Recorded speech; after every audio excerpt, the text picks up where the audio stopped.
Friends, मैं आपका health दोस्त कुणाल आज फिर एक बहुत ही अच्छा टॉपिक लेकर आया हूँ कि फ्री में सबसे सस्ता घर में रह के इलाज की वो क्या प्रणाली है। ऐसे भी मेरे सारे जो टिप्स होते हैं वो घर में करने वाले होते हैं।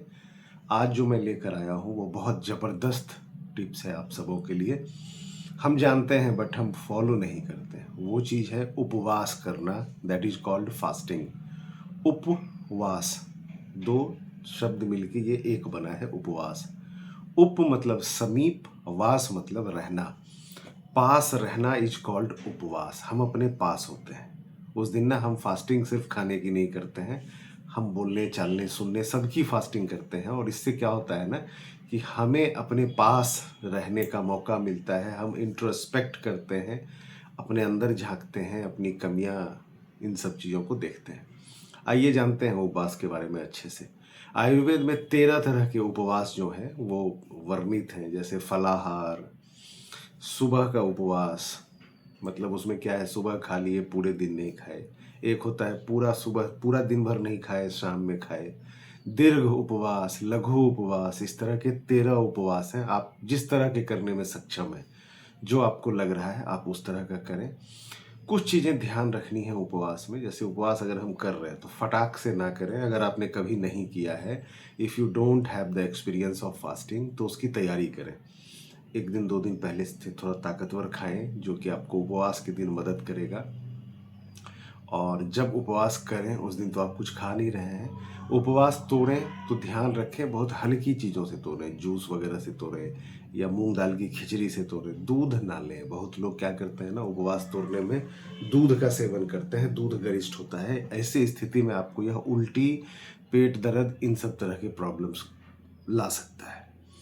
अब है कि मैं उपवास पे इतना बल दे रहा हूँ और मैंने कहा कि ये एक संपूर्ण चिकित्सा है। कैसे आप देखेंगे आज के डेट में आपने सुना होगा कि कैंसर के रोगियों को भी उपवास में रखा गया है। और इसका बहुत, जबकि हमारा आयुर्वेद मना करता है, कैंसर रोगियों के लिए मना करता है उसे उपवास में न रखें। लेकिन आधुनिक चिकित्सा पद्धति में आपने कई जगह देखा होगा कि उपवास हम रखवाते हैं। उससे क्या होता है कि वो कैंसर सेल्स को खा जाता है। हमारी जठराग्नि, हमारा भूख जो है, उसे जब कुछ नहीं मिलता है तो वो उसे खाने लगता है और इसमें फ़ायदा मिला है। बट कुछ जगहों में मनाही है। जैसे कैंसर के रोगियों में आयुर्वेद मनाही करता है, हृदय हृदय रोगियों को मनाही करता है, गर्भावस्था स्तनपान कराने वाली स्त्रियों में मना करता है, कोई अति दुर्बल व्यक्ति है तो आयुर्वेद मना करता है। इसके फायदे क्या होते हैं? जो आपने टॉक्सिन टॉक्सिन हल्ला सुना होगा ना, विष, उसे आयुर्वेद में आम कहते हैं। जो हमारे पेट में जमा होता है, शरीर में जमा होता है, और यह जमा होकर जितने तरह के रोग आप जानते हैं उसके रूप में यह निकलता है। इवन कैंसर भी टॉक्सिन का ही कमाल है। तो कैंसर ही नहीं, ये तो बहुत बड़ी डिजीज है। छोटी मोटी जितनी डिजीज आप जान रहे हैं सब टॉक्सिन का कमाल है। इसको निकालने के लिए आयुर्वेद में खैर पंचकर्मा करते हैं, लेकिन अगर आप उपवास कर रहे हैं ना, that also comes under panchakarma. ये भी षटकर्म के अंदर आता है। तो आप उपवास करके अपने शरीर को टॉक्सिन से आज़ादी दे सकते हैं। होता क्या है कि हम लगातार, मेरा हृदय काम कर रहा है, फेफड़ा काम कर रहा है, मेरा स्किन काम कर रहा है, मेरा लीवर काम कर रहा है, मेरा किडनी काम कर रहा है। अब आप देखिए, उपवास के दौरान आपने पानी भी नहीं पिया या अत्यंत कम पिया, तो किडनी को फिल्टर भी तो कम करना पड़ेगा, लंग्स को कम काम करना पड़ेगा। आप उपवास करें, ये सब चीज़ आपके रिफ्रेश होंगे, स्किन ग्लो करेगा। आप करके उपवास देखिए, कभी कभी स्किन ग्लो करेगा। तो बीच बीच में बस यही मेरी राय है कि आप उपवास को अपने दिनचर्या में शामिल करें। महीने ऐसे तो हफ्ता में एक बार करने की सलाह दी जाती है, लेकिन हफ्ता में एक बार करें। कभी पूरा करें, फुल डे करें, कभी हाफ डे करें, कभी जूस पे कर लें, कभी फल पे कर लें। इस तरह से क्या होगा ना कि जैसे आज हम फल खा रहे हैं, सपोज आज हम फलाहार हमने किया, तो आज दिन भर मेरे शरीर में सॉल्ट नहीं गया। जो एक्स्ट्रा सॉल्ट हम हर चीज़ में ले रहे हैं ना, तो हम उससे बचे। तो इस तरह से भी आप अपने डाइट को प्लान कर सकते हैं। बस कहना यही है, थोड़ा सा लंबा चला गया क्योंकि बस एक लाइन में ना 30 सेकंड वाला बना के भेजता, वो संतुष्टि नहीं देता है। आपको बचाना, आपको जानकारी देना, आपको जागरूक करना, ये सब मेरा काम है। गोपाल कृष्ण गोखले ने कहा था, हर भारतीय एक डॉक्टर है। कहाँ गया हमारा वो डॉक्टर? अंग्रेज खा गया इसको। हम उन चीज़ों से ही दूर चले गए।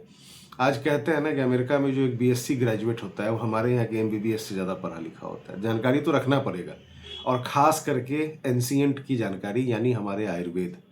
भाई आज न कल आना तो सबको पड़ेगा आयुर्वेद में। आज जो इतने तरह के आप देख रहे हैं कि आफ्टर कोविड आयुर्वेद का कितना विकास हुआ है, तो एंशिएंट में जाइए, जो हमारा आयुर्वेद कहता है उसको मानिए, दिनचर्या, ऋतुचर्या, इन सब चीज़ों को पढ़िए, जानिए, गूगल पे सब उपलब्ध है और फॉलो करिए, स्वस्थ रहेंगे।